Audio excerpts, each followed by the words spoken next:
Surprise का नाम सुनते ही अस्वी की आंखों में चमक आ गई। उसे तो अभी और इसी वक्त अध्यान से जानना था कि सरप्राइज क्या होगा, लेकिन यह भी अच्छी तरह से जानती थी कि लाख कोशिश करने पर भी अध्यांश उसे नहीं बताएगा कि सरप्राइज क्या है। भले ही अध्यांश उनकी हर बात मानते हो, उनकी हर जिद पूरी करते हो, उसके सभी नखरे उठाते हो, लेकिन जब वह उसके लिए सरप्राइज प्लान करता है तो किसी को भनक तक नहीं लगने देता। बताने की तो बात बहुत दूर की रही। ठीक है राजा साहब, मुझे इंतज़ार रहेगा आपके सरप्राइज का। मैं उम्मीद करती हूँ कि आज तक आपने जितने भी सरप्राइज दिए हैं उनसे खास होगा आपका इस बार का सरप्राइज, क्योंकि आपके हर बार के सरप्राइज हमेशा पिछले वाले से बेहतर होता है और इसलिए मैं चाहती हूँ कि आप इस सिलसिले को बनाए रखें। अध्यांश के कहने पर अस्वी ने अपने दोनों हाथों की माला बनाकर अध्यांश के गले में डालते हुए कहा।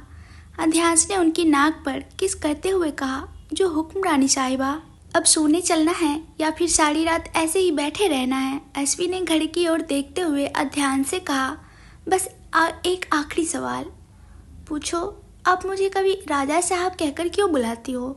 जान, क्योंकि मुझे अच्छा लगता है आपको राजा साहब कहकर बुलाना। सच बताओ जान, क्या वजह है? क्योंकि मैं नोटिस किया हूँ कि आप हमेशा मुझे राजा साहब कहकर नहीं बुलाती, कभी कभी ही बुलाती हो, खास तौर पर तब जब आप राजवंश एम्पायर आई थी। इसके पीछे एक वजह है। और वह वजह क्या है? अध्यांश का ऐसा पूछने पर अस्वी को समझ न आया कि वह अपनी बात कैसे बताएं, क्योंकि उसे यकीन था कि उसके पास जो वजह है ऐसा करने के पीछे वह जानकर अध्यांश जरूर उनकी मजाक उड़ाएगा और इसलिए वजह न बताने पड़े, इसलिए अस्वी थोड़ी देर तक कुछ नहीं बोली। अस्वी की ओर से कोई जवाब नहीं मिलने पर अध्यांश ने उनकी ओर देखकर आंखों से इशारा कर दोबारा पूछा। अध्यांश के बार बार पूछने पर आखिरकार अस्वी को बताना ही पड़ा, लेकिन कुछ भी बताने से पहले उसने अपनी नज़रें झुका ली ताकि उसे अध्यांश का सामना ना करना पड़े। मुझे अच्छा नहीं लगता जब कोई आपको आपके नाम से बुलाए। हाँ, परिवार और दोस्तों की बात अलग है, लेकिन इसके अलावा कोई और आपको ऐसे नाम से बुलाए ये मुझे पसंद नहीं, और इसलिए लोगों के सामने एक उदाहरण सेट हो, इसलिए मैंने राजवंश एम्पायर में रहते हमेशा आपको राजा साहब कहकर ही बुलाया। अपनी बात बताते समय अस्वी के चेहरे पर जिस तरह से अलग अलग भाव आ रहे थे उसे देखकर अध्यांश को सच में हंसी आ रही थी, लेकिन अस्वी उससे नाराज ना हो जाए इसलिए उसने अपनी हंसी कंट्रोल किया और उसके अजीब कारणों को सुनने में ध्यान दिया। अस्वी के ऐसे मासूम बच्चों जैसे कारण सुनकर अध्यांश को उस पर और भी बहुत प्यार उमड़ आया।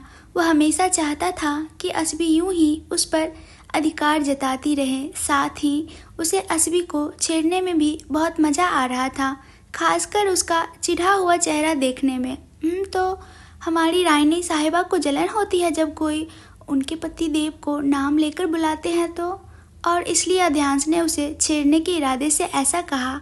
अध्यांश अस्वी को छेड़ने के इरादे से सब कह रहा था, लेकिन अस्वी ने उनकी उम्मीद के खिलाफ जवाब दिया। हाँ, मुझे जलन होती है, खासकर तब जब कोई आप पर अधिकार जताता है। मुझे पसंद नहीं कि मेरे अलावा कोई और आपको अपना कहे। इतना कहकर अध्यांश केवल उसका ही है ये साबित करने के लिए अस्वी ने अपना चेहरा थोड़ा ऊपर उठाया और अध्यांश के चेहरे के पास आकर उसके होठों पर अपने होठ रख दिए। अस्वी का ऐसे सामने से किस करने के लिए पहल करना अध्यांश के लिए आश्चर्य के साथ साथ शॉकिंग भी था। उसने कभी भी अस्वी से ऐसी उम्मीद नहीं की थी। अध्यांश अभी विचारों में ही था, तभी अस्वी ने उसके होठों पर हल्का सा कट लिया, जिससे अध्यांश अपने विचारों से बाहर आया। अस्वी अध्यांश को किस नहीं कर रही थी, बल्कि उसके होठों को अच्छे से काट रही थी, जिससे अध्यांश को उसके किस में उसका गुस्सा साफ महसूस हो रहा था। अस्वी जिस तरह से उसके होठों को काट रही थी उससे अध्यांश को दर्द भी हो रहा था और उसके होठों से खून भी निकलने लगा, लेकिन फिर भी अध्यांश ने अस्वी को नहीं रोका। जो वह कर रही थी उसे करने दिया। जब अस्वी को खुद सांस लेने में दिक्कत होने लगी तो उसने खुद ही अपने होठ अध्यांश के होठों से अलग किए, लेकिन उससे दूर नहीं हुई।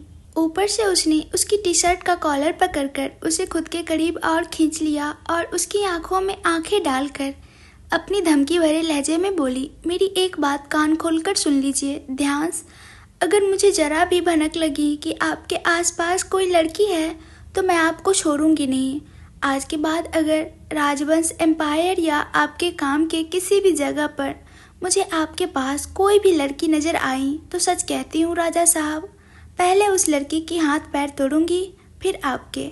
अस्वी की इस मीठी धमकी के सामने अध्यांश ने उसका गुस्सा शांत हो इस तरह से शब्दों को सजाया, जो हुक्म रानी साहिबा, आपका यह गुलाम हमेशा आपके हर आदेश का पालन करेगा।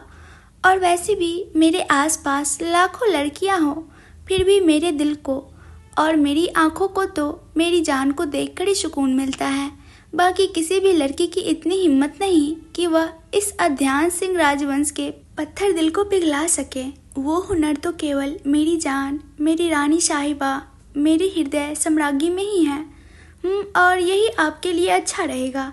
अस्वी ऐसा कहकर अध्यांश के गले लग गई, लेकिन उस आलिंगन में प्यार नहीं था बल्कि असुरक्षा का भाव था, जो अध्यांश ने भी महसूस किया। और यह भावना अध्यांश को उस दिन से अस्वी के व्यवहार में नजर आने लगी थी जब अस्वी ने बंसुरी के मुंह से अध्यांश और पाखी की शादी की बात सुनी थी।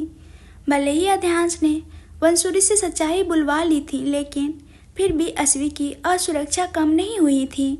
बेडरूम में आकर अध्यांश ने अस्वी को क्लोजेट रूम के पास उतारा और उसके लिए नाइट ड्रेस निकालकर उसके हाथों में देते हुए कहा, जान पहले आप चेंज कर लो फिर सो जाना। अस्वी अध्यांश के हाथ से अपना नाइट ड्रेस लेकर चेंज करने के लिए वॉशरूम में चली गई। उसके जाने के बाद अध्यांश ने वही क्लोजेट रूम में अपने कपड़े बदलकर नाइट ड्रेस पहन लिया। अध्यांश चेंज करके कमरे में आया और कुछ ही पलों में अस्वी भी चेंज करके आ गई। अध्यांश पहले ही बिस्तर पर लेटा हुआ था तो अस्वी ने आते ही लाइट बंद की और बिस्तर पर आकर अध्यांश की छाती पर सर रखकर आंखें बंद कर लीं। अध्यांश ने भी उसे अपने बाहों में जकड़ते हुए उसके सिर पर एक किस किया। कुछ ही मिनटों में अस्वी तो सो गई, लेकिन अध्यांश की आंखों में नींद का कहीं नामो निशान नहीं था। अस्वी गहरी नींद में थी। यह कंफर्म करने के बाद अध्यांश ने उसे धीरे से अपने से अलग किया और उसे आराम से बिस्तर पर लिटाकर खुद बिस्तर से उठकर कमरे से बाहर निकल आया। कमरे से बाहर आकर अध्यांश ने सबसे पहले अजर्ब को मैसेज करके स्टडी रूम में बुलाया और खुद भी स्टडी रूम पहुंच गया। स्टडी रूम में पहुंचते ही अध्यांश के दिमाग में कुछ दिनों पहले का वह पल घूमने लगा जब उसने अचानक अस्वी की अलमारी से उसके कपड़े निकालते समय उसके हाथ में अस्वी को अस्पताल से घर लाए। कुछ दिनों के बाद एक सुबह जब अध्यांश अस्वी के पहनने के कपड़े निकाल रहा था, तभी उसे अस्वी की व्यक्तिगत डायरी हाथ लग गई थी। डायरी देखकर अध्यांश को बहुत आश्चर्य हुआ, क्योंकि दोनों भले ही कुछ समय से साथ रह रहे थे, लेकिन उसने कभी भी अस्वी को डायरी लिखते नहीं देखा था। इसलिए जब उसे अस्वी की डायरी मिली तो उसने पढ़ने की उत्सुकता जाग गई और इसी कारण जब अस्वी सो रही थी, अध्यांश ने डायरी को अस्वी के कैबिन से निकालकर अपने स्टडी रूम में फाइलों के बीच रख दिया ताकि वह अस्वी से छिपाकर डायरी पढ़ सके। उस दिन दोपहर को अस्वी को दवा देकर सुलाने के बाद अध्यांश स्टडी रूम में गया और उसने डायरी पढ़ना शुरू किया। हालांकि मैं ज़्यादा कुछ खास नहीं था, सिर्फ 3-4 पन्ने ही भरे थे। यह देखकर अध्यांश को समझ आ गया कि यह डायरी नहीं है। अध्यांश ने जितने भी पन्ने लिखे थे वो सब पढ़ डाले, लेकिन सबसे आखिरी पन्ने पर अस्वी ने कुछ ऐसा लिखा था जिसे पढ़कर अध्यांश के शरीर में कपकपी फैल गई। अस्वी के हर शब्द ने उसकी हैरानी बढ़ा दी। अस्वी की डायरी के जो शब्द अध्यांश को हैरान कर रहे थे वे कुछ इस प्रकार थे। अध्यांश, आप मेरे जीवन में एक देवदूत बनकर आए हैं। ऐसा कहना गलत नहीं होगा, क्योंकि एक व्यक्ति को अपने जीवन में जो प्रेम, देखभाल, परिवार का साथ और अपने लोगों की गर्माहट की ज़रूरत होती है, वह सब आपने मेरे जीवन में आकर पूरा किया। जिस तरह एक पिता अपनी बेटी की हर छोटी छोटी इच्छा पूरी करता है, उसी तरह आपने भी मेरी हर छोटी सी इच्छा पूरी की है। जिस तरह एक माँ अपने बच्चे को प्यार करती है और उसे दुलारती है, वही सब आपने मेरे लिए किया है। बचपन से मैं जिन चीज़ों के लिए तरसती थी, उन सभी की कमी आपने मेरे जीवन में आकर पूरी कर दी। आपके आने से मैंने यह महसूस किया कि मैं अनाथ नहीं हूँ। मेरे माता पिता हैं, लेकिन सच कहूँ तो मुझे कभी पिता का प्यार नहीं मिला और ना ही माँ की ममता। परिवार का साथ नहीं मिला, परिवार की गर्माहट नहीं मिली। संक्षेप में कहूँ तो परिवार के साथ रहते हुए भी मेरा जीवन एक अनाथ जैसा ही रहा। शायद अब तक मुझे अपने जीवन में कोई उम्मीद नहीं थी, अकेले जीने की आदत हो गई थी। लेकिन अब मैं आपके साथ जीवन जीने की लालच महसूस कर रही हूँ। डर लगता है कहीं आपको खो न दूँ। और इसलिए जब मुझे बंसुरी ने बताया कि हुक्म शाह आपके विवाह की बात अपनी बेटी से कराना चाहते हैं, या जब अमन ने कहा कि एक बार छोड़ने वाले कभी हाथ नहीं थामते और दुख देने वाले कभी खुशियों का कारण नहीं बनते, तब मेरी आंखों के सामने आपका मुझे छोड़कर जाने का दृश्य आ जाता है। और इसलिए अब डर लगता है कि शायद कोई आपको मुझसे छीन लेगा। डर लगता है कि फिर से मैं अकेली रह जाऊंगी। मैं अब आपको खोना नहीं चाहती और न ही आपसे दूर जाना चाहती हूँ। और अगर ऐसा कुछ हुआ तो मैं सच कहती हूँ अध्यांश, 5 साल पहले तो मैं जी गई थी, लेकिन इस बार नहीं जी सकूंगी। अध्यांश ने यह सब पढ़ने के बाद डायरी बंद कर दी, क्योंकि उसमें आगे पढ़ने की हिम्मत नहीं बची थी। उसे खुद पर गुस्सा आ रहा था कि वह अभी तक कस्बी को यह विश्वास न दिला सका कि वह अपनी परेशानियां उसके साथ साझा कर सकती हैं। अध्यांश को अफसोस हुआ कि अस्वी ने अपने जीवन में इतना कुछ अकेले सहन किया, फिर भी वह अंदर ही अंदर घुट रही हैं। लेकिन एक पल के लिए भी उसने अपनी परेशानियां अपने चेहरे पर आने नहीं दिया। चाहे वह कितनी भी टूट गई हो, उसने हमेशा अपने चेहरे पर मुस्कान बनाए रखी। कर्म की कठिनाइयां देखिए, जब वह यह सब अपने दिल में नहीं रख सकी, तब भी उसे बताने के बजाय उसने अपनी परेशानियां डायरी में शब्दों का रूप देकर लिख लिया। इतना सब सोचते सोचते आखिरकार अध्यांश एक पॉइंट पर आकर रुक गया कि आखिरकार अस्वी के जीवन में ऐसा कौन सा उलझन है जिसके कारण अस्वी की जिंदगी सामान्य नहीं है। क्यों अस्वी उसके लिए इतनी असुरक्षा महसूस करती हैं? क्यों डॉक्टर बार बार कहता है कि उसका अतीत उसे परेशान कर रहा है? क्यों डॉक्टर कहते हैं कि अस्वी के जीवन में परिवार का प्यार, गर्माहट, देखभाल, इन सब की कमी है? और ऐसे अनेक सवालों ने अध्यांश के मन को घेर लिया। जब अध्यांश सवालों के घेरे में फंस गया, तब इस सब से बाहर निकलने के लिए अपने संकट के समय की डोरी खींची, यानी कि आजर्ब को बुलाकर उसे अस्वी के बचपन से लेकर अब तक के जीवन की जांच करने का आदेश दिया। आजर्ब को जांच का आदेश देकर अध्यांश के मन से यह बात निकल गई थी, लेकिन जब उसे फिर से अस्वी के व्यवहार में और उनके आलिंगन में असुरक्षा महसूस हुई, अस्वी की असुरक्षा के मूल में पहुंचने के लिए अध्यांश ने आखिरकार आजर्ब को बुलाया, ताकि वह जान सके कि आजर्ब को कुछ पता चला है या नहीं। अध्यांश यह सब सोच ही रहा था, तभी आजर्ब स्टडी रूम में प्रवेश किया। दरवाजे के खुलने से आवाज़ से अध्यांश अपने विचारों से बाहर आया। अजर्ब आकर अध्यांश के सामने वाली कुर्सी पर बैठा और तुरंत ही अध्यांश ने उससे जो काम करने के लिए कहा था उसके बारे में पूछा। जवाब में अजर्ब ने कुछ पता किया था वह बताते हुए कहा, सर ऐसा लगता है कि भाभी का पूरा जीवन ही रहस्यों से भरा हुआ है। जब मैंने आपके कहने पर भाभी के बचपन के बारे में जानने की कोशिश की तो मुझे खास तौर पर कुछ पता नहीं चला, लेकिन फिर भी मैंने उनके स्कूल में जाकर उनके शिक्षकों से भाभी का बचपन कैसा था इस बारे में पूछताछ की। लेकिन उसके शिक्षकों ने केवल इतना ही बताया कि भाभी हमेशा स्कूल लाइफ में अकेली रही हैं, उनके कभी कोई दोस्त नहीं थे। इन शॉर्ट, भाभी ने कभी दोस्त बनाया ही नहीं, वह हमेशा किताबों में ही घिरी रहती थी। जब मुझे भाभी के शिक्षकों से कुछ खास जानकारी नहीं मिली, तब मैंने उनके पड़ोस में जांच की, लेकिन दुर्भाग्यवश भाभी के पिता एक आईएएस अधिकारी थे। इसलिए मिस्टर रैना जहां रह रहे हैं वहां भाभी के बारे में कोई कुछ खास नहीं जानता। बहुत खोजबीन करने पर मेरी मुलाकात मिस्टर रैना के एक साथी ऑफिसर से हुई, जिन्होंने मुझे बताया कि मिस्टर रैना के 3 संतान थे, लेकिन मिसेज रैना का व्यवहार भाभी के साथ बहुत अजीब रहता था। लेकिन मिसेज रैना हमेशा भाभी के साथ एक नौकरानी की तरह व्यवहार करती थी।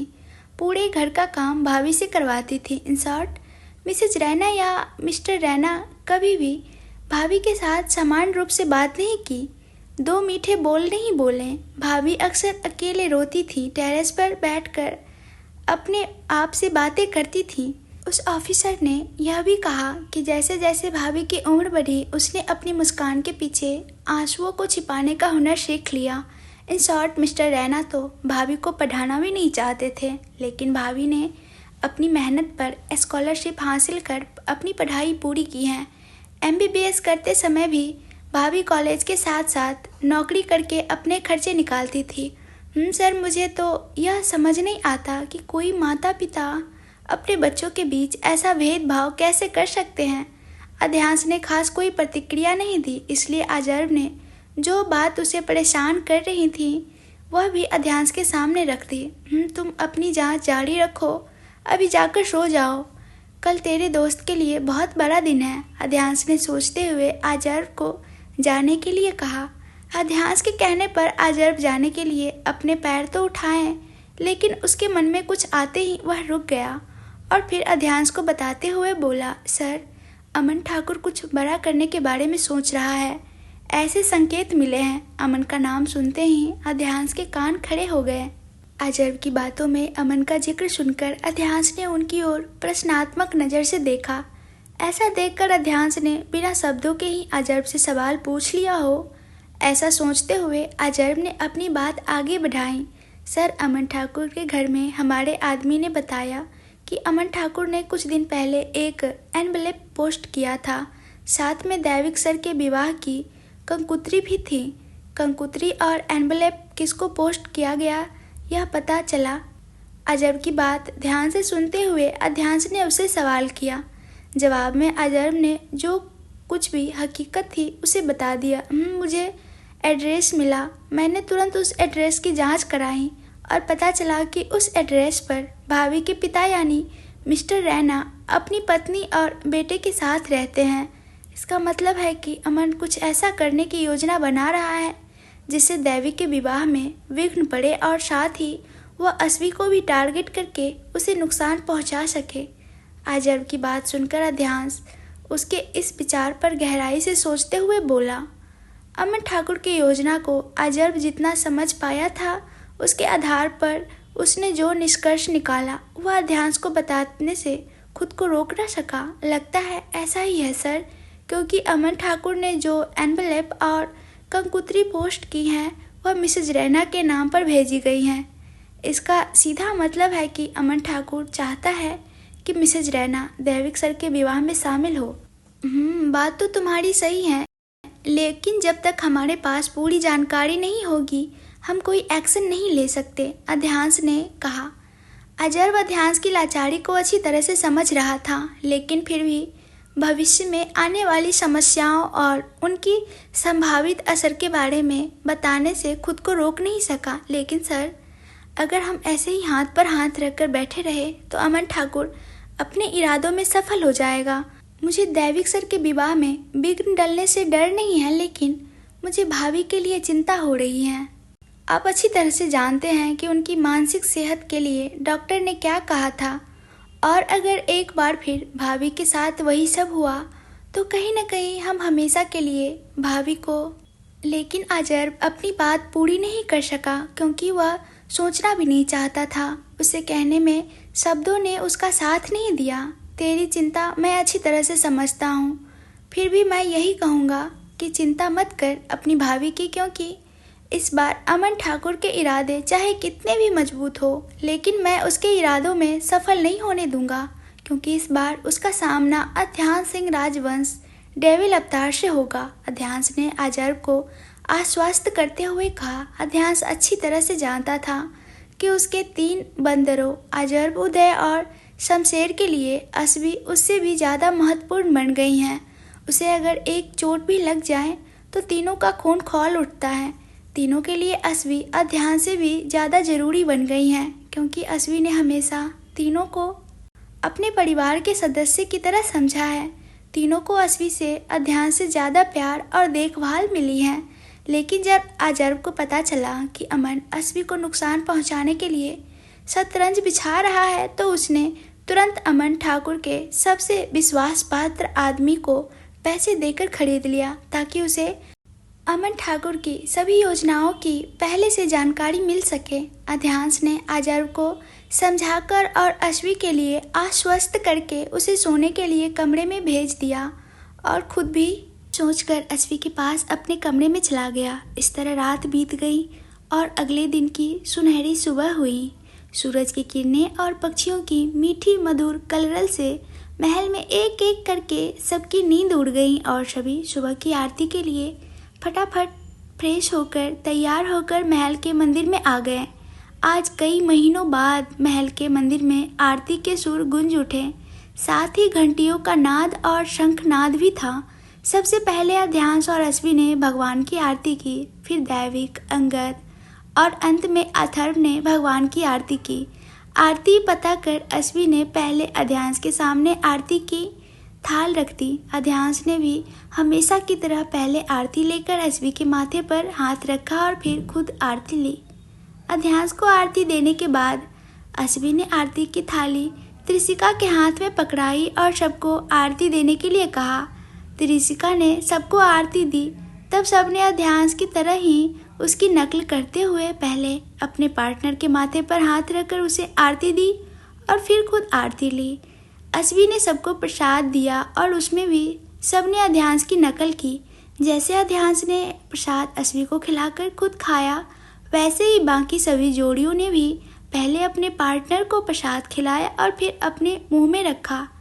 आरती कर अश्वी के साथ सारी लड़कियां सुबह का नाश्ता बनाने रसोई में चली गईं, जबकि अध्यांश ने सभी लड़कों को अपने साथ स्टडी रूम में ले जाकर ताकि अजर्व उसे जो जानकारी मिली थी अमन ठाकुर के बारे में वह अध्यांश अपने दोस्तों को भी बता सकें, ताकि आगे क्या करना है इसके लिए योजना बनाई जा सके। अध्यांश ने जब सबको अमन के खतरनाक इरादों के बारे में बताया तब सबकी आंखें अध्यांश की तरह ही गुस्से से धधकने लगीं।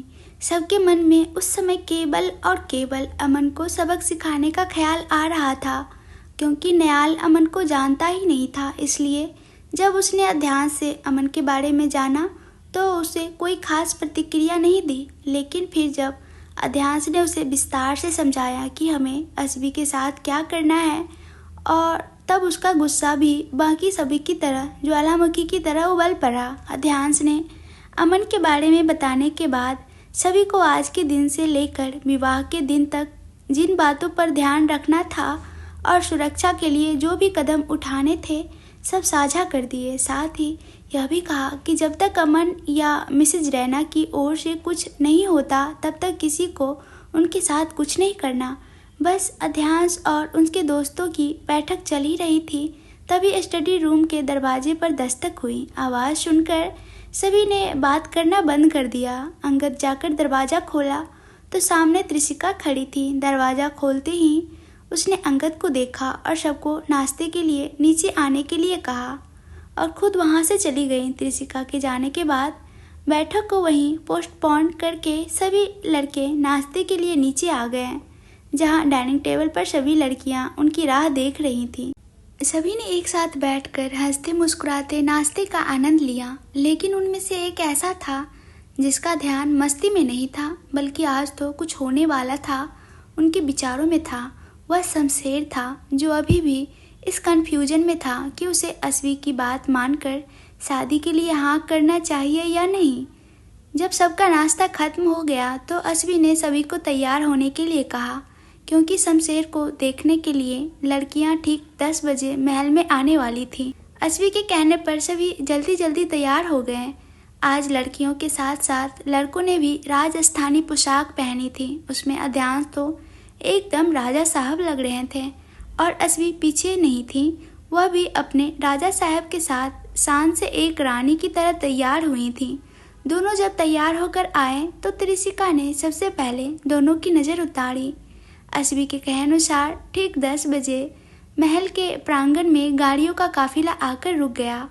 गाड़ियों से एक एक करके बड़े बड़े थाल हाथ में लिए उतरने लगे।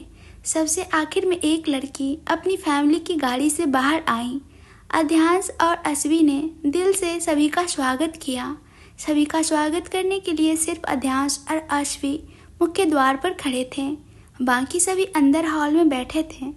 जब अध्यांश और अश्वी मेहमानों को लेकर महल में आए तो अश्वी के साथ खड़ी लड़की को देखकर सभी की आंखें आश्चर्य से फैल गईं, जबकि शमशेर का तो दिल एक धड़कन की तरह छूट गई।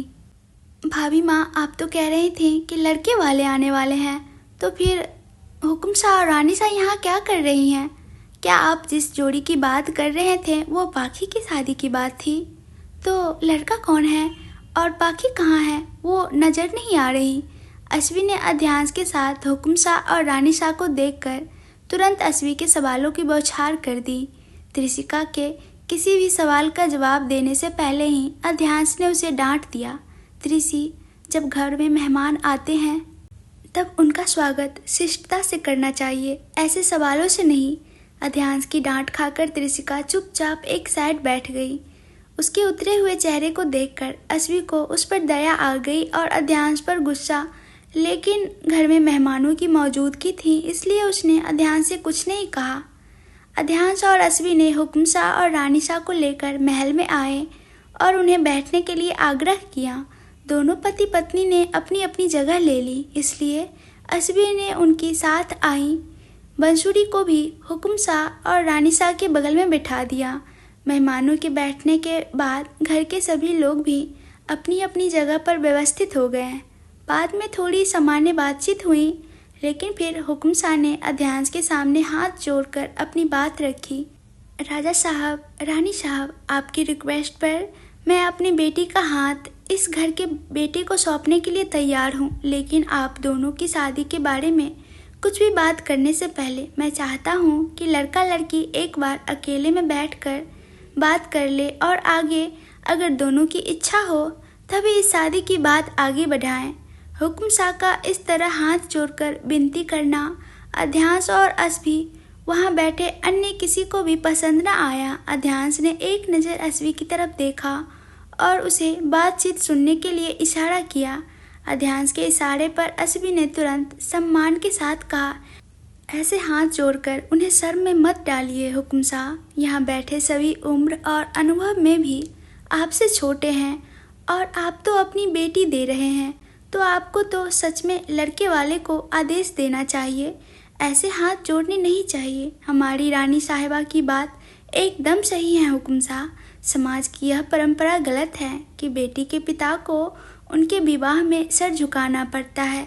अरे, जो व्यक्ति अपनी बेटी का कन्यादान कर रहा हो उनका सर तो हमेशा गर्व से ऊंचा रहना चाहिए, क्योंकि भगवान भी बेटी उन्हीं को देते हैं जिनमें बेटी को पालने और पोषने और उनके हर सपने को साकार करने की ताकत हो।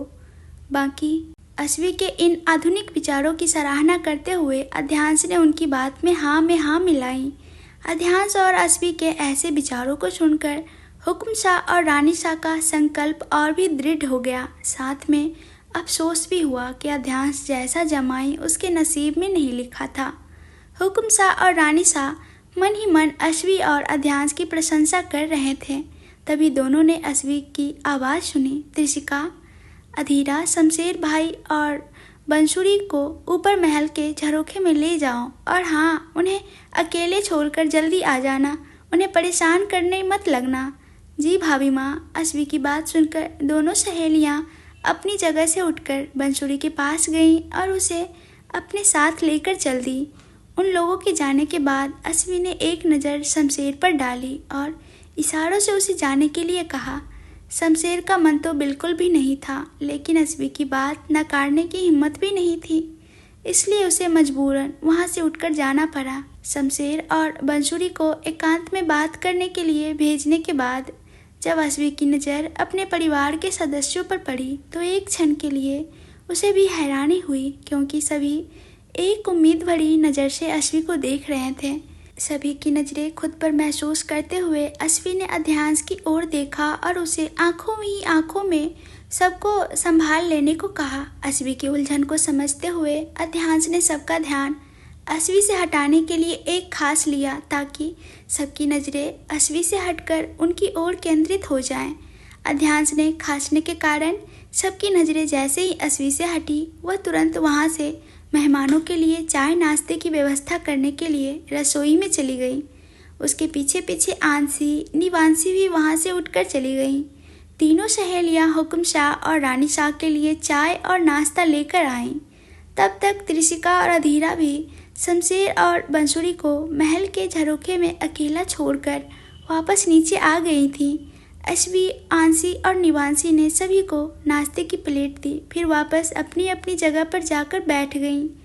अश्वी अध्यांश के साथ ना बैठकर त्रिशिका के पास बैठ गई।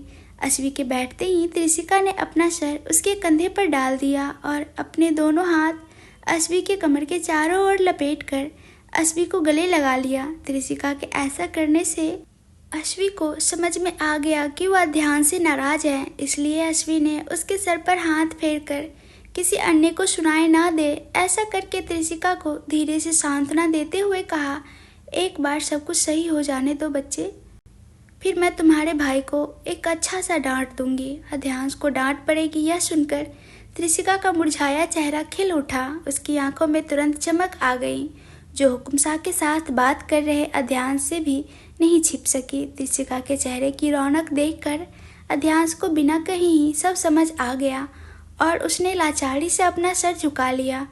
फिर उसने अपनी बातों में हुक्म शाह और रानी शाह के साथ ध्यान लगाना शुरू किया। बातों का सिलसिला इसी तरह थोड़ी देर तक चलता रहा। तभी शमशेर और बंसुरी भी हॉल में आ गए। शमशेर अध्यांश के बगल में और बंसुरी हुक्म शाह के बगल में आकर बैठ गईं। इसलिए अश्वी भी तुरंत त्रिशिका से उठकर अध्यांश के पास चली गईं। अध्यांश और अश्वी ने एक साथ शमशेर की ओर देखा। उसके मन में जो सवाल था वह उसकी आंखों में देखकर शमशेर ने पलकों को झुकाकर अपना जवाब दिया, जिससे अश्वी के हृदय को राहत मिली। उसने और अध्यांश ने हुक्म शाह को जो वचन दिया था वह टूटेगा नहीं। शमशेर ने अपनी अनुमति देते ही तुरंत अध्यांश से कहा, हुक्म शाह, इस रिश्ते की पहल हमने ही की थी और आपने भी अपनी मंजूरी दे दी। यह तो बस इसलिए था कि लड़का लड़की एक दूसरे से मिलकर बातें कर लें, इसलिए उस दिन रिश्ता तय नहीं हो सका। तो क्या हम आज ही गोलधाना खा लेंगे? सगाई का मुहूर्त तो फिर भी जब निकलेगा तब करेंगे। मंसूरी ने तो पहले ही इस रिश्ते के लिए हाँ कह दी थी, इसलिए हुक्म शाह ने अध्यांश के निर्णय को बढ़ाते हुए तुरंत हाँ कह दी। जैसे ही सबकी मर्जी, राजा साहब हुक्म शाह की तरफ से अध्यांश के निर्णय को समर्थन मिलने पर अश्वी तुरंत उठकर सबसे पहले सबका मुंह मीठा करवाया और फिर शमशेर और बंसुरी को एक साथ बिठाया ताकि गोलधाने का रिवाज पूरा कर सके। अश्वी ने बंसुरी के माथे पर चंदलो लगाकर उसे चौक से बैठा दी, फिर उसके सर पर चुंदरी उठाकर उसके हाथ में पहले श्रीफल और 1.25 रुपया रखा। उसके बाद उसका पाला भेंट सौगातों से भर दिया। सामने की तरफ हुक्म शाह और हुक्म रानी शाह ने भी शमशेर के माथे पर कंकु का चंद्र लगाकर उसे चौक से बढ़ाया और फिर उसके हाथ में श्रीफल और 1.25 रुपया रखा। साथ ही उसे ढेर सारी भेंट सौगात में दी। गोलधाने की विधि पूरी होने के बाद शमशेर और बंसुरी ने एक एक करके सबके पैर छुए और आशीर्वाद लिया। सभी अपने अपने मस्ती में मस्त थे। ऐसे में एक साइड में खड़ा अध्यांश अपनी बगल में बैठी अश्वी के कान में धीरे से बोला, आपकी धमकी असर कर गई रानी साहब। अध्यांश की बात सुनकर अश्वी ने पहले तो उनकी ओर देखकर मुस्कुराई, लेकिन फिर अगले ही क्षण उसके चेहरे पर टेंशन फैल गई। अश्वी के चेहरे पर मुस्कान की जगह चिंता ले ली, जिसे अध्यांश ने भी नोटिस किया। अध्यांश ने एक बार हॉल में मौजूद सभी लोगों पर नज़र डाली। जब उसे यकीन हुआ कि कोई भी उन्हें नहीं देख रहा है तो उसने अश्वी के चेहरे को अपने हाथों में लेकर उसकी आंखों में देखा और पूछा, क्या हुआ है जान? अध्यांश, इन सारी खुशियों में एक सवाल तो मेरे मन से निकल गया। मैंने अपने दोनों दियों के लिए जीवन साथी तो ढूंढ ली, लेकिन क्या आपका परिवार मेरे निर्णय को स्वीकार करेगा? अरे क्या वे मुझे आपकी पत्नी के रूप में स्वीकार करेंगे? अश्वी ने अपनी चिंता एक सांस में कह दी। अश्वी के सवालों से अध्यांश ने पहले तो उनकी चिंता दूर करने के लिए उसे सच्चाई बता देने का निश्चय किया, लेकिन फिर अगले ही क्षण उसे शरारत सूझी, जिससे उसने अपने चेहरे के भाव एकदम गंभीर बना लिए।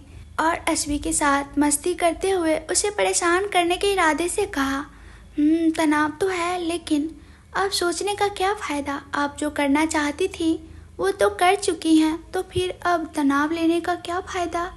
और रही बात आपको एक्सेप्ट करेंगे या नहीं, इसकी तो वो तो आपको तीनों सासुओं से मिलते वक्त खुद ही पूछ लेना। अध्यांश के जवाब से अश्वी का मन सुलझने के बजाय और उलझ गया। ऐसा नहीं अध्यांश, पहले मुझे इस बात का डर नहीं था, लेकिन पिछले बार दैविक भाई की संगीत संध्या में मैंने जो गड़बड़ की थी उसके बाद अब मुझे डर लगता है कि अगर आपकी मम्मी, दादी माँ और चाची माँ मुझे नापसंद कर देंगी। जान, पहली बात कि मेरा परिवार या मेरी मम्मी नहीं है, बल्कि हमारा परिवार और हमारी मम्मी। और दूसरी बात कि आपको तीनों सासू माँ पसंद करेंगी या नापसंद, इस बात को सोचकर खुशियों के माहौल को क्यों तनाव में ले रही हैं। वो वक्त आने पर देखा जाएगा। अश्वी का तनाव और अधिक बढ़ गया है। यह बात अध्यांश को अश्वी की बातों में समझ आ गया, इसलिए उसने और उसे परेशान न करते हुए शांत किया। तभी न्याल उसकी चर्चाओं में खलल डालते हुए आया और कहा, आप दोनों का रोमांस चल रहा है तो थोड़ा आजू बाजू भी ध्यान दे दे, ताकि पता चले कि आपके पास घर पर अभी मेहमान आए हैं। आपको मुझे यह बताने की ज़रूरत नहीं है मिस्टर मेहरा। न्याल के कारण उसकी बातचीत में रंग में बाधा पड़ी, इसलिए अध्यांश ने थोड़े चिढ़े हुए स्वर में कहा। अध्यांश को इस तरह चिढ़ा हुआ देखकर न्याल को मज़ा आ रहा था, इसलिए उसने और चिढ़ाने के लिए अध्यांश की ओर झुकते हुए कहा, मैं आपको बता नहीं रहा राजवंश, बस याद दिला रहा हूँ। बातचीत को आगे बढ़ते देख अश्वी ने दोनों को रोकने के लिए तुरंत कहा, चुप हो जाओ तुम दोनों। जब देखो बस कुत्ते बिल्ली की तरह लड़ते रहते हो। कम से कम कहाँ खड़े हो और तुम्हारे आसपास कौन है, इसका तो ध्यान रखो। सॉरी जान, सॉरी परी। अश्वी का डांट सुनकर दोनों ने एक साथ अश्वी से माफ़ी मांगी। उसका नाम अश्वी है, परी नहीं। अश्वी का डांट सुनने के बाद भी अध्यांश ने दांत भींचकर न्याल को याद दिलाया, लेकिन न्याल कोई तर्क करने लगा और दोनों के बीच फिर से बहस होने से पहले ही अश्वी ने अध्यांश का हाथ पकड़कर उसे खींचकर वहां से दूर ले गई। न्याल ने उसका उखड़ा हुआ चेहरा देखकर हंसना शुरू कर दिया। ऐसे ही बातों बातों में लंच का टाइम हो गया, इसलिए अध्यांश और अश्वी ने हुक्म शाह और हुक्मरानी शाह और साथ में बंसूरी को भी खाने के लिए आग्रह किया। अध्यांश और अश्वी के आग्रह के सामने झुक गए और तीनों ने खाने के लिए बैठ गए। उनके साथ घर के बाकी लोग भी खाना खाने के लिए बैठ गए। शमशेर और बंसूरी के गोल धाना खाए गए थे, इसलिए अश्वी ने आज खाने में खास ध्यान दिया था। अश्वी ने प्रेम से हुक्म शाह और हुक्मरानी शाह को खाना खिलाया। लंच खत्म होने के बाद हुक्म शाह ने घर जाने के लिए ध्यान से अनुमति मांगी और अपने परिवार के साथ घर के लिए निकल गई। मेहमानों के जाने के बाद जब हॉल में सब बैठे थे, तभी त्रिशिका आई और अश्वी से लिपट गई। साथ ही उसने उसके गाल को भी चूमा। वाह भाभी माँ, मतलब अब मेरे पास सिर्फ एक आप नहीं, आपके अलावा भी दूसरी भी 2 भाभी होंगी। सच में भाभी माँ, आपके कदम हमारे परिवार के लिए वास्तव में बहुत शुभ है। पहले तो त्रिशिका का इस तरह आकर अश्वी से लिपटना और उसके गाल पर किस करना अध्यांश को पसंद नहीं आया, इसलिए उसने तुरंत त्रिशिका के हाथ को पकड़कर अश्वी से अलग कर दिया। साथ ही गुस्से में कहा, त्रिशी, तुम अब बड़ी हो गई हो तो अपनी बचकानी हरकतें करना बंद कर दो। अध्यांश के गुस्से से त्रिशिका का चेहरा उतर गया। उसे इस तरह उदास देखकर अश्वी से रहा नहीं गया और आखिरकार उसने अध्यांश को सबके सामने ही डांट दिया। अध्यांश, आप क्या कर रहे हो? क्यों सुबह से उसके पीछे पड़े हो?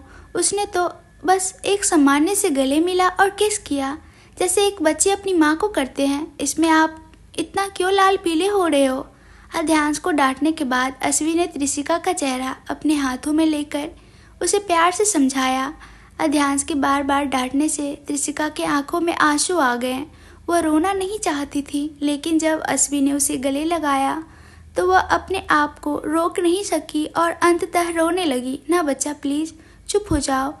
आप क्यों रो रहे हो? उसने तो कुछ नहीं कहा। त्रिशिका का रोना किसी को भी अच्छा नहीं लगा। अश्वी ने तुरंत उसे अपने से अलग किया और त्रिशिका के आंसू पोंछते हुए उसे समझाने लगी।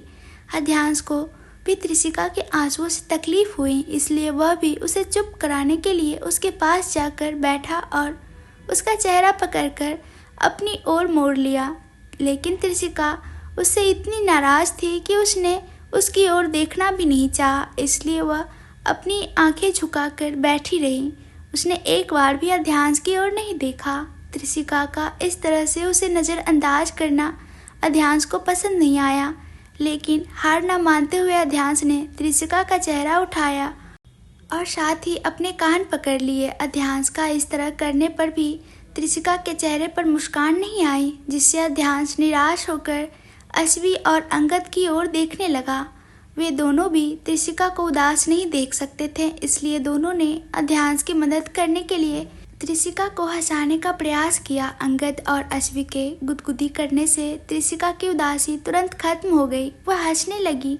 उसे इस तरह हंसते देखकर सभी ने राहत की सांस ली। अध्यांश ने तुरंत उसे गले से लगाकर सॉरी कहा। त्रिशिका ने भी ज़्यादा समय तक नाराज न रहते हुए उसे माफ़ कर दिया। अध्यांश ने अश्वी से भी सॉरी कहा।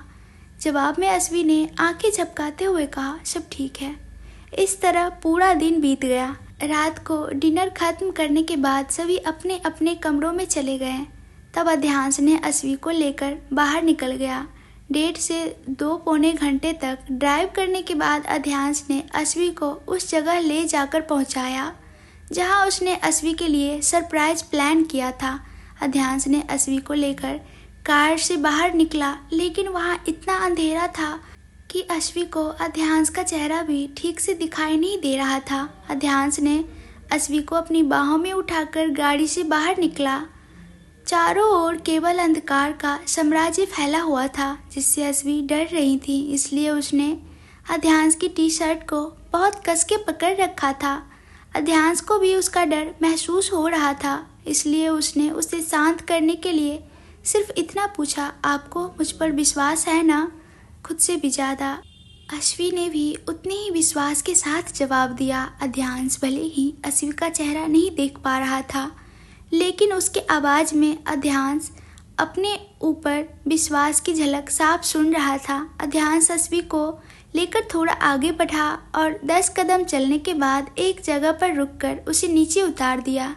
जमीन पर पांव रखते ही अश्वी ने अध्यांश का हाथ नहीं छोड़ा। जान, डरना छोड़िए और अपना नाम जोर से बोलो। अध्यांश ने अश्वी का हाथ अपने हाथ में मजबूत करते हुए कहा। अध्यांश क्या करना चाहता है इसके बारे में अश्वी को कोई अंदाजा नहीं था, इसलिए उसे समझ न आया कि अध्यांश ने ऐसा क्यों कहा। जान, ज़्यादा मत सोचो, बस अपना नाम बोलो, बाकी सब मेरे पर छोड़ दो।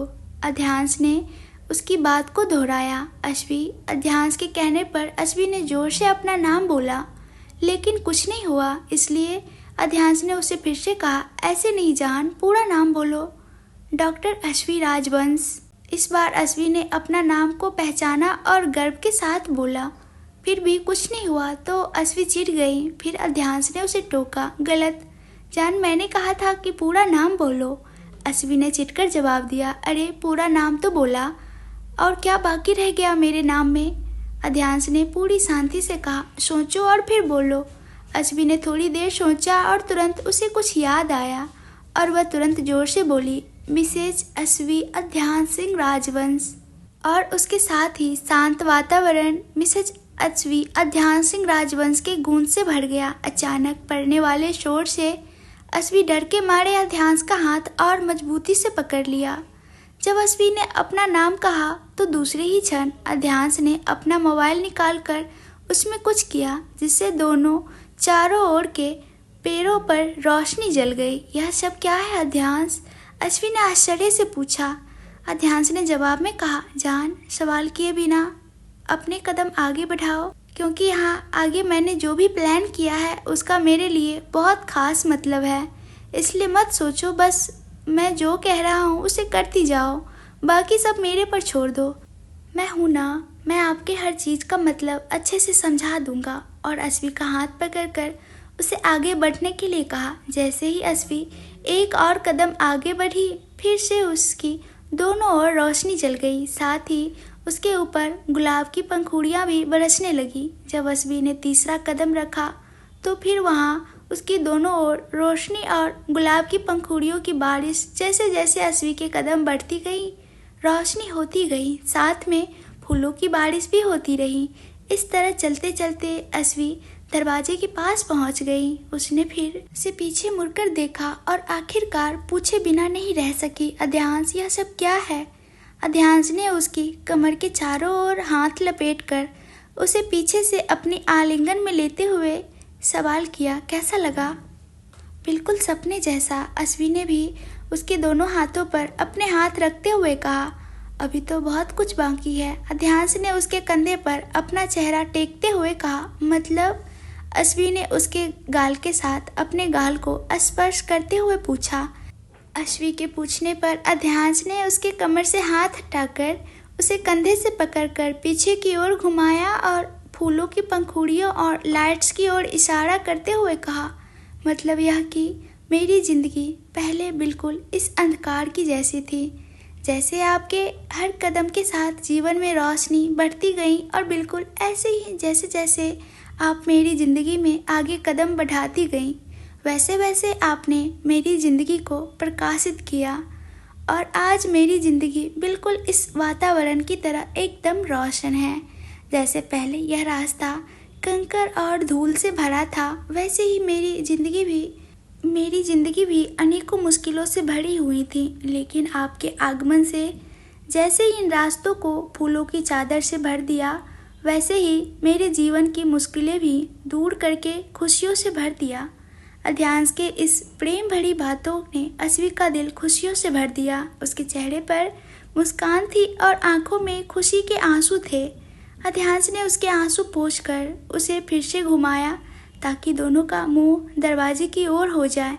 अध्यांश ने उसे फिर से एक सवाल किया, जान ऐसा क्या है जो मुझे आपके मुंह से सुनना सबसे ज़्यादा पसंद है? अस्वी ने थोड़ा सोचने के बाद जवाब दिया, आपका नाम। तो फिर एक बार मेरा नाम बोलो। अध्यांश ने उसकी बात पूरी होने नहीं दी और बोल पड़ा। अस्वी ने बहुत प्रेम से उसका नाम लिया, अध्यांश। जैसे ही उसने कहा, दरवाज़ा खुल गया और नीचे ज़मीन पर रोशनी जल उठी। वे बहुत कम लिखी गई। जो कुछ भी हुआ उसका अर्थ जानने के लिए अस्वी ने अध्यांश की ओर देखा और तुरंत ही अध्यांश ने उसका अर्थ समझाते हुए कहा, आपका मेरे जीवन में स्वागत है मिसेज अध्यांश सिंह राजवंश। यह सुनकर अस्वी लड़खड़ाते लड़खड़ाते हुए हंस पड़ी। अध्यांश ने अस्वी को लेकर अंदर गया। अंदर भी चारों ओर अंधेरा ही अंधेरा फैला हुआ था। अध्यांश ने फिर एक बार उसके कान के करीब जाकर कहा, जान एक चपट लगाएं। अस्वी ने एक चपट लगाई और तुरंत ही पूरा कमरा दोनों के अलग अलग फोटो से भर गया। हर दीवार पर उनके माध्यम आकार के फोटो चमक उठे। ये वो फोटो थे जो अब तक उन्होंने साथ में मिलकर खिंचा रखे थे या अपने आप क्लिप किए थे। अस्वी ने अध्यांश की ओर देखते हुए कहा, इसका क्या अर्थ है जान? आपका यह चपट मेरे लिए आपकी वह मुस्कान है जिसे मैं हमेशा आपके चेहरे पर देखना चाहता हूँ। और इन फोटोग्राफ्स का मतलब यह है कि मुझे आपके साथ जीवन भर ऐसे ही अलग अलग लेकिन बहुत सारे फोटोग्राफ्स क्लिक करने हैं और कराना भी है। अध्यांश के इस प्रेम भरी बातों से अस्वी की आंखें खुशी से छलक उठी। अध्यांश ने आगे बढ़कर उसके बहते आंसुओं को अपने हाथ में लेते हुए कहा, यह मेरे लिए किसी खजाने से कम नहीं है, इसलिए प्लीज़ इसे ऐसे ही मत बर्बाद करो। मुझे बेकार का खर्चा पसंद नहीं है। अध्यांश की ऐसी बिना मतलब की बात सुनकर अस्वी रोते रोते हंस पड़ी। अध्यांश ने अस्वी को लेकर आगे बढ़ा और ऊपर चढ़ने के लिए दहलीज के पास आकर खड़ा हो गया। अस्वी ने अध्यांश की तरफ देखा तो अध्यांश ने उसे दहलीज चढ़ने के लिए कहा। अध्यांश के कहने पर अस्वी दहलीज चढ़ने लगी, लेकिन अध्यांश नीचे ही खड़ा रहा। जैसे जैसे अस्वी दहलीज चढ़ती गई, हर दहलीज पर लाइट्स जलने लगी। अस्वी ने ध्यान से लाइट्स को देखा, तब उसे समझ आया कि हर कदम पर सॉरी लिखा हुआ था। सभी दहलीज चढ़कर जब वह ऊपर पहुंच गई तो अस्वी ने नीचे की ओर देखा जहां अध्यांश खड़ा था। अस्वी की आंखों में जिज्ञासा थी जिसे अध्यांश अच्छी तरह समझता था। वह नीचे खड़े रहकर ही बड़े आवाज में अस्वी के सवाल का जवाब देते हुए बोला, इस कहानी का आगे का भाग आप लोग को सुननी है तो ज़्यादा से ज़्यादा कमेंट्स करें और वीडियो को लाइक भी करें और चैनल को सब्सक्राइब कर लीजिएगा। और कल का इंतज़ार कीजिएगा। बीते हुए कल के लिए सॉरी, जो मैं कल स्टोरी नहीं डाल पाई